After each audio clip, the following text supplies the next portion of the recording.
Imagine being trapped inside a completely sealed bronze statue. Oh, man. You are just shoulder to shoulder with dozens of other men. You're baking in the Mediterranean heat, inhaling the smell of, like, sweat and fear in total darkness. Sounds terrible. Right, and you were just waiting in silence for the signal to burst out and slaughter an entire sleeping city. Yeah, that does not feel like a dusty high school history lesson. No, it feels like a nightmare.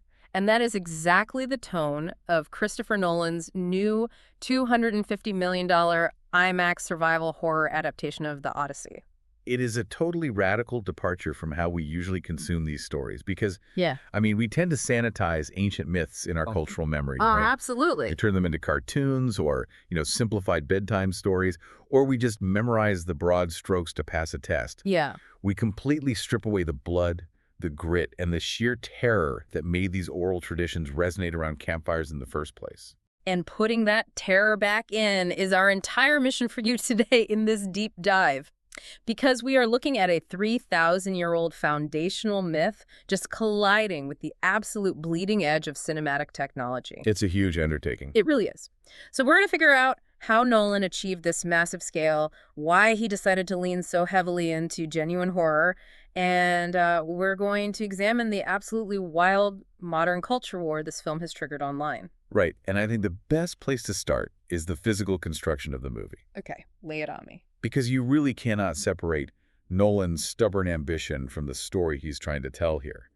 To understand the texture of this film, you have to understand the total nightmare of how it was shot. Which was on IMAX, right? Entirely. This is the first movie ever to be filmed entirely, 100%, on IMAX celluloid. Wow. Every single frame. Every single frame. Which, I mean, sure, sounds incredible for you sitting in the theater. But wait, if you know anything about the physical mechanics of an IMAX camera, you know they are notoriously, deafeningly loud. Oh, they are so loud. They sound like a two-stroke lawnmower running right next to your ear.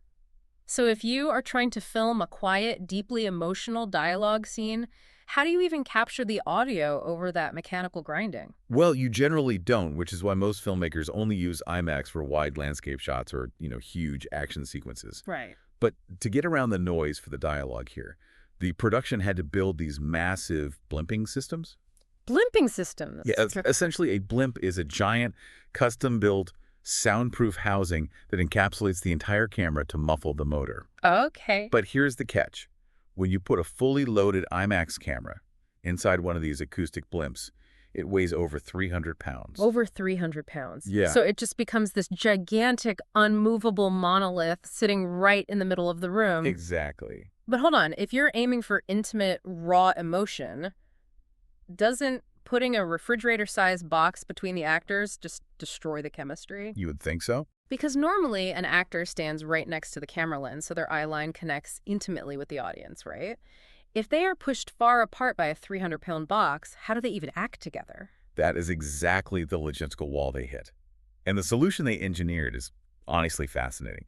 They utilized a highly complex array of mirrors attached to the front of the camera rig. Wait, mirrors? Yeah.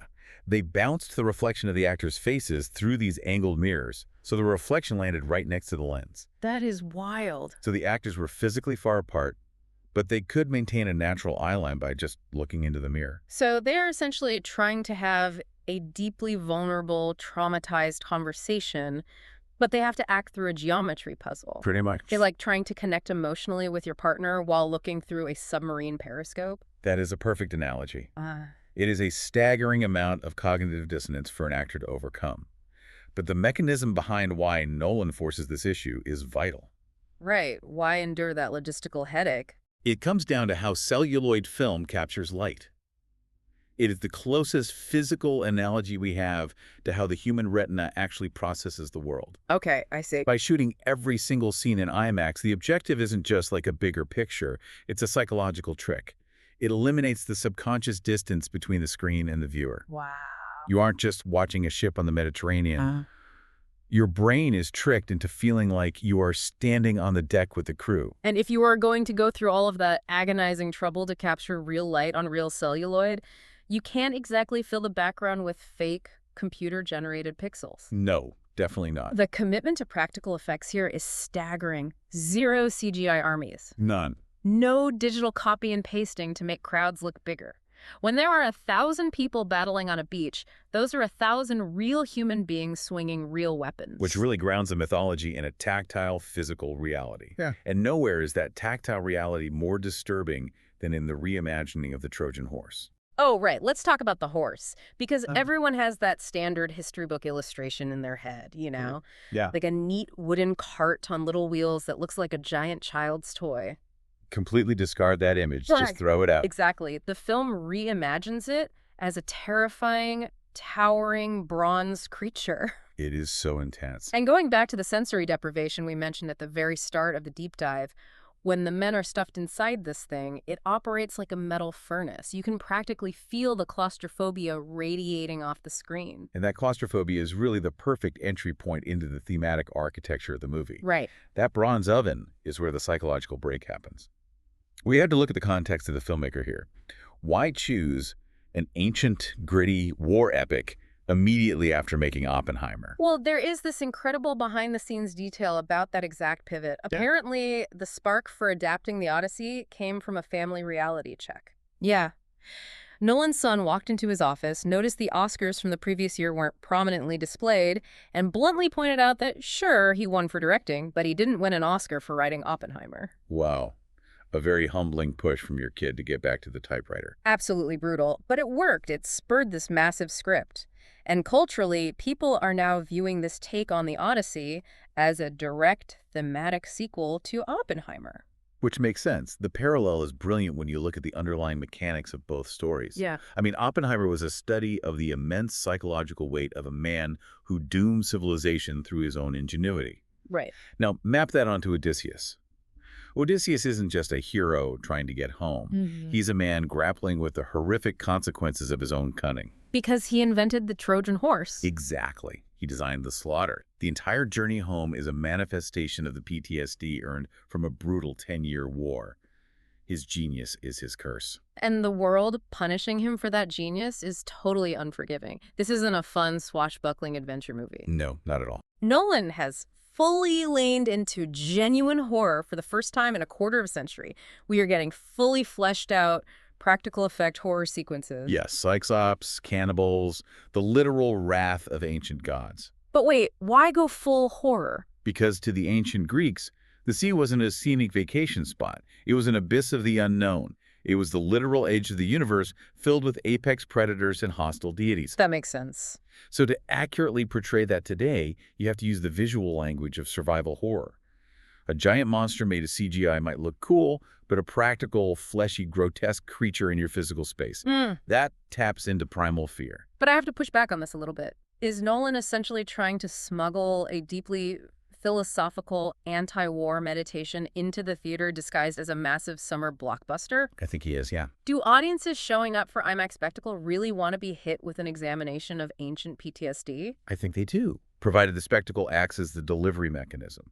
The visual scale pulls you into the seat, but the psychological weight is what stays with you when you leave. But to pull that off, to make that psychological weight believable, you need actors who are totally broken down. You cannot have a pristine, pampered A-lister reacting to a practical effect Cyclops. It will immediately look goofy and ruin the immersion. Which requires a very specific cast dynamic. You have to strip away the Hollywood vanity. Exactly. So during the production, the typical A-list privileges were entirely revoked. The actors stayed in the exact same hotels and ate the exact same food as the crew. They engineered this egalitarian in-the-trenches environment. Which is almost unheard of at a $250 million budget level. Yeah. But it creates a shared trauma. Totally. It built a collective exhaustion that translates directly onto the film negative. When you see Matt Damon playing Odysseus, you see that weariness. He looks so tired. Right. He's gritty, he is exhausted, he is carrying that psychological weight. Yeah. And opposite him, you have Robert Pattinson leaning fully into this deeply manipulative, villainous turn as Antinous. And then there's Tom Holland's take on Telemachus. Holland has actually referred to this role as his last chance to play a boy. Oh, interesting. He completely transformed his physicality for it, training intensely in ancient sword fighting. There's this hilarious detail where he admitted he now keeps a heavy cricket bat near his front door for self-defense. Yeah. Purely because his muscle memory is primed to wield it like a broadsword. That is amazing. The physical commitment across the board is intense. And Adding an interesting dynamic, his real-life wife Zendaya appears in the film as the goddess Athena. It is a phenomenal ensemble, but we really need to focus on Anne Hathaway's portrayal of Penelope. Oh, yes. She describes her approach to the character not as a passive woman waiting faithfully by the window, which is how she's often misremembered, but as a volcano of a woman. That distinction is everything. Hathaway keyed into a crucial psychological reality. Ancient Greece was a pre-therapy world. Right, there is no gentle parenting happening in Ithaca. None. Think about the mechanism of her situation. Her home has been occupied by hostile insurgents, the suitors. Yeah. How do you parent a child in a war zone? You do not have the luxury of nurturing. Hathaway realized that to keep Telemachus alive, to keep him sharp against men who actively want to murder him and usurp the throne, she had to utilize fear. She had to be terrifying. Exactly. She had to actively terrify her own son as a survival tool. The stakes of motherhood in antiquity were entirely about keeping your bloodline breathing. It is such a dark, brilliant read on the character, although I do have to point out the extreme irony regarding that whole egalitarian in the trenches production philosophy we were just praising. Oh, here we go. Apparently, the actors playing the suitors had to physically hike 45 minutes up a steep, muddy mountain every single day just to get to the palace set. Oh, man. But Hathaway, she was flown to the top of the mountain in a private helicopter so she wouldn't arrive looking sweaty and unregal. Well, the illusion of royalty requires some logistical compromises. The Queen of Ithaca cannot be seen slipping in the mud with the infantry. That is very true. But it's funny to think about Hathaway floating peacefully above the mud in a helicopter because the mudslinging surrounding this movie out in the real world has been absolute chaos. It really has. While the film is a meditation on ancient wars, it has inadvertently sparked a massive, incredibly toxic culture war right here on the internet. It is wild to witness. A text passed down around campfires 3 millennia ago is currently the battleground for 21st century internet algorithms. It really kicked off when Lupita Nyong'o, who plays both Helen of Troy and Clytemnestra, made a comment that went insanely viral. Right? She was asked what she would say to Homer if she could ask the ancient poet a hypothetical question today. She said she would ask, "How do you feel about the screen time given to these women, considering how little you spent with them? Remember us."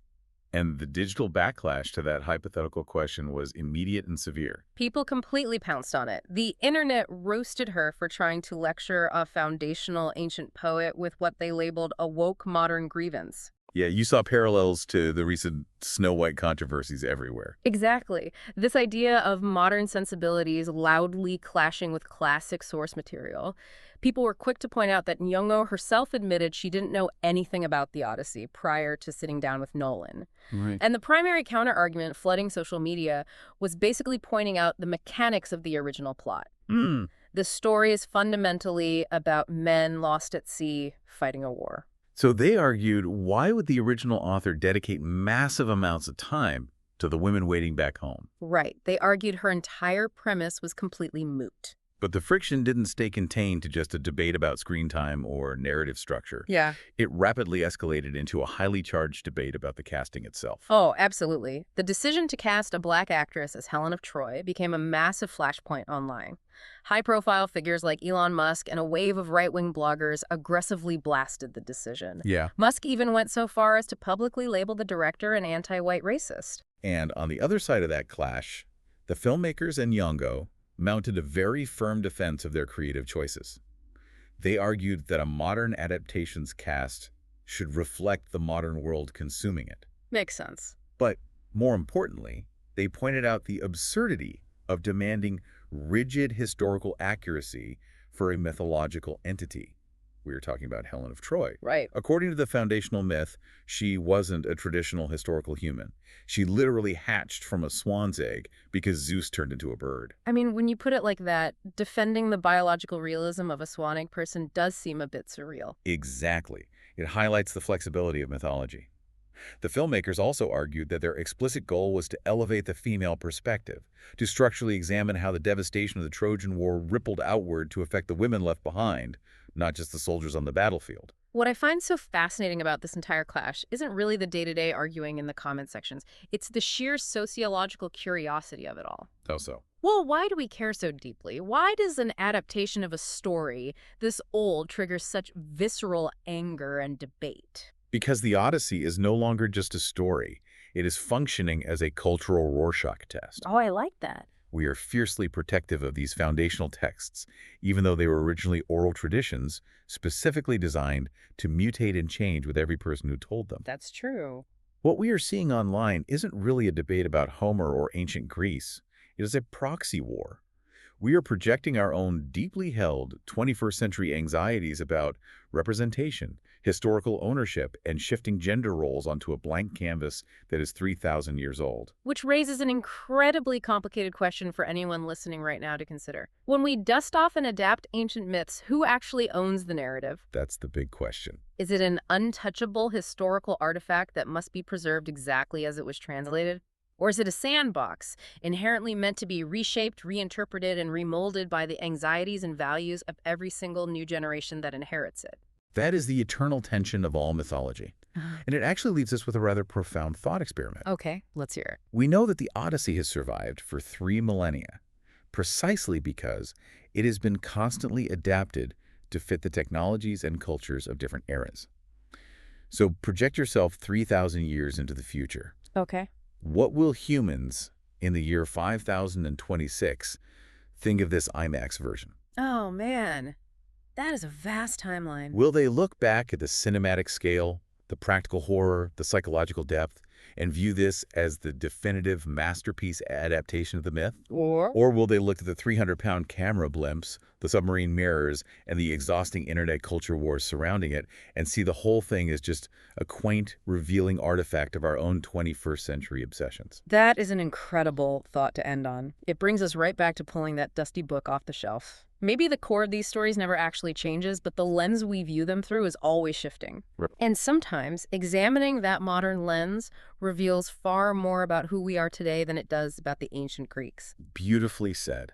Thank you all so much for taking this deep dive with us. Keep questioning the classics, keep looking for the dark and wild details hiding just beneath the surface, and we will see you next time.